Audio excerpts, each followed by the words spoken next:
Si crees que tumbarte en el sofá y mirar al techo es descansar, te han estafado. Eso no es relax, es abrirle las puertas de par en par a la ansiedad.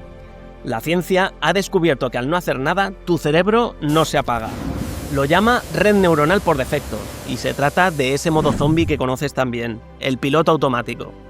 Esa sensación como de tener 50 pestañas abiertas en el navegador que no puedes cerrar. Este modo zombie es el culpable de tu ansiedad, y no se pasa durmiendo. Se cura con una actualización que vamos a instalar hoy en 3 pasos para blindar tu cerebro contra este desmadre. Bienvenidos a Neurocultivo. ¡Empezamos! Y es que todos conocemos esa sensación, la de sentir que la propia mente te está jugando una mala pasada.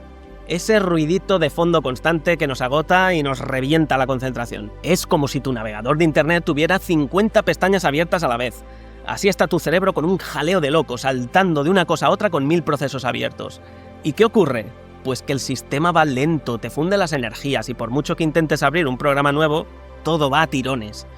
Ese caos es el estado por defecto de muchas mentes hoy en día. Parece que nos falte tiempo, que necesitamos más horas. Pero el problema es un cerebro bombardeado constantemente de pensamientos basura, de preocupaciones, de planes a medio hacer, de expectativas incumplidas. Para entender de dónde sale toda esa chatarra cerebral, primero tenemos que desmontar una de las mayores mentiras que nos han contado sobre el cerebro. El mito del descanso. Y recuerda, yo no soy médico. Solo comparto y divulgo mi experiencia como biohacker, junto a la información general basada en estudios. Si decides experimentar, consulta con tu profesional de salud. Y vamos a pensarlo por un momento.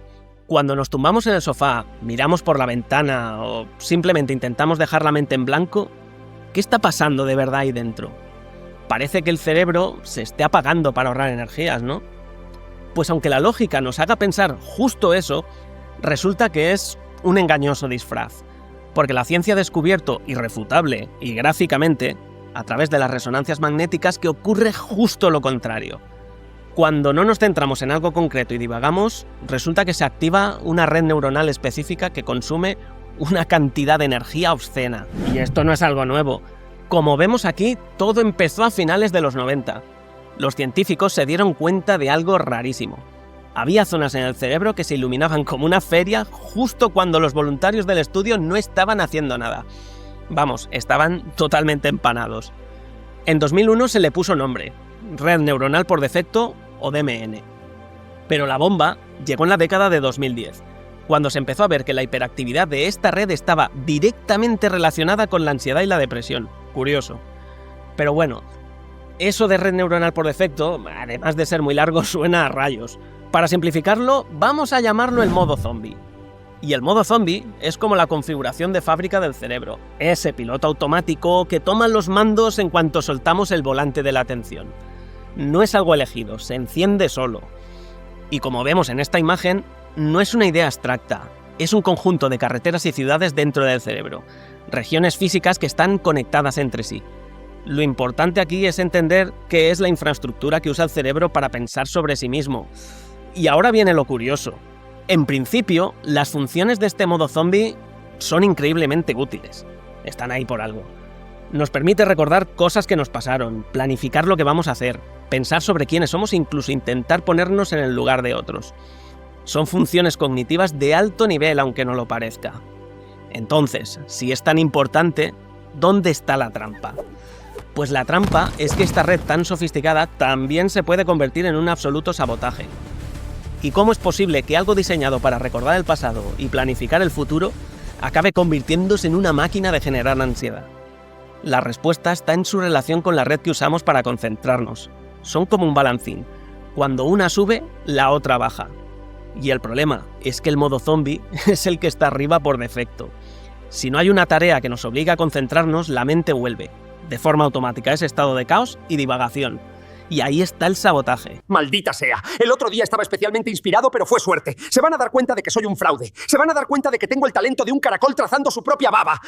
El modo zombie secuestra nuestra atención y la mete en bucles de pensamiento tóxicos. Acaba dando vueltas a errores del pasado, a preocuparse por futuros que probablemente nunca ocurran y alimentar la autocrítica. Se convierte en la voz del «¿y si hubiera?», del tendría que estar haciendo y no hago, y del cómo no lo estoy haciendo, y el porvenir por eso mismo será espantoso.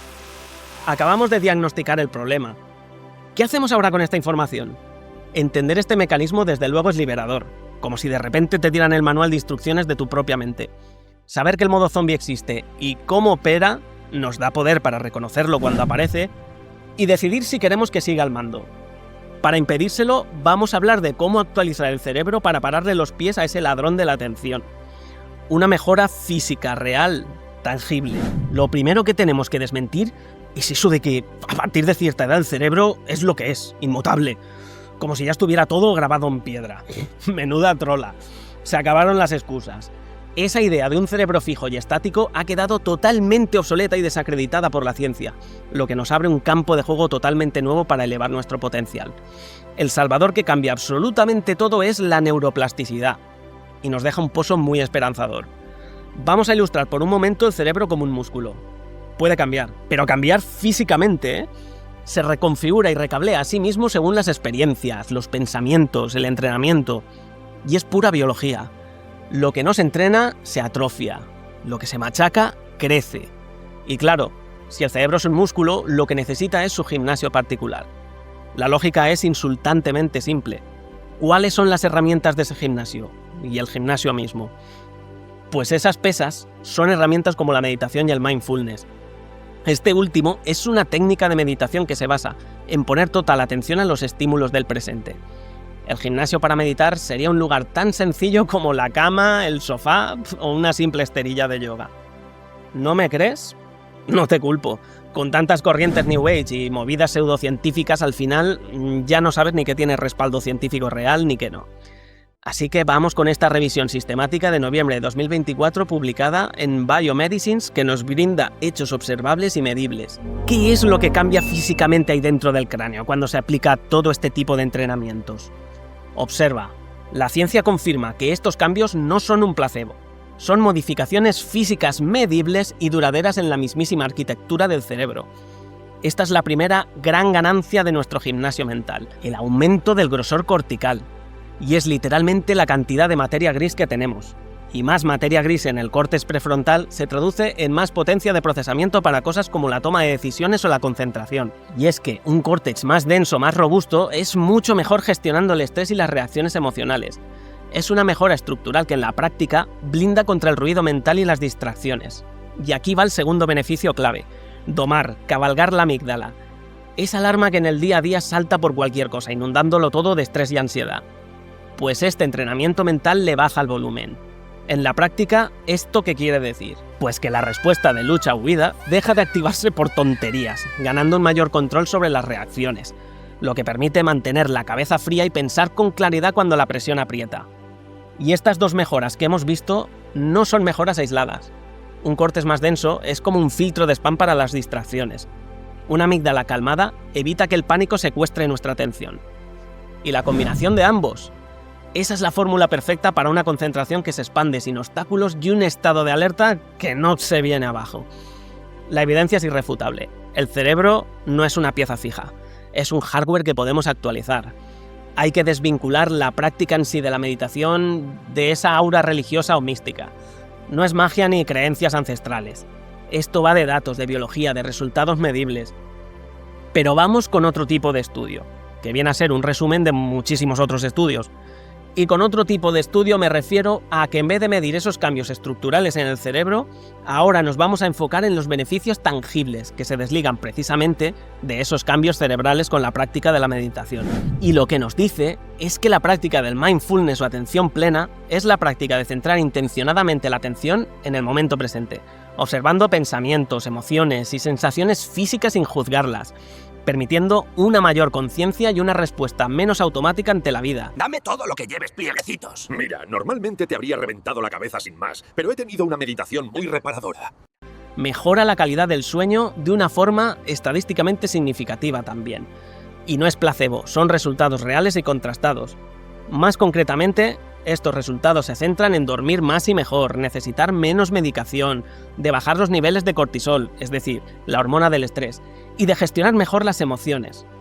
Así que ahí tenemos la batería de beneficios que relucen tras esos cambios físicos en el aumento del grosor de la corteza prefrontal y la reducción de la amígdala. ¿Y en qué principio se basa el mindfulness o la meditación en general?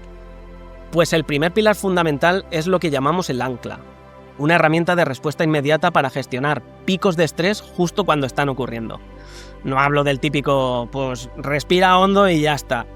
Es un patrón de respiración diseñado para tratar de burlar de alguna forma la respuesta del estrés de nuestro cuerpo, casi al instante. Consiste en hacer 2 inhalaciones nasales consecutivas sin expulsar el aire entre medias, para finalmente acabar con una larga y lenta exhalación oral. Hay muchas técnicas. Podemos repetirlo 3 veces para asegurarnos de obtener este relajo. Es un proceso muy simple que se puede ejecutar en cualquier momento y en cualquier lugar. En mitad de una reunión, antes de una llamada importante, nadie tiene por qué enterarse. ¿Y por qué funciona tan bien? Pues porque va directo al sistema nervioso autónomo. Es como si tuviéramos una palanca para apagar la respuesta de lucha o huida y encenderla de calma y digestión. Y vamos con el segundo pilar, el escaneo. Con esto vamos a tratar de desconectarnos del ruido mental de fondo. El objetivo aquí es muy sencillo. Bueno, sencillo de entender, no tan fácil de hacer. Salir de la cabeza y meterse en el cuerpo. Se trata de soltar toda esa tensión que vamos acumulando a lo largo del día y de la que muchas veces ni siquiera somos conscientes. Un proceso rápido y deliberado. Y se trata de hacer un chequeo con cada parte del cuerpo, de los pies a la cabeza.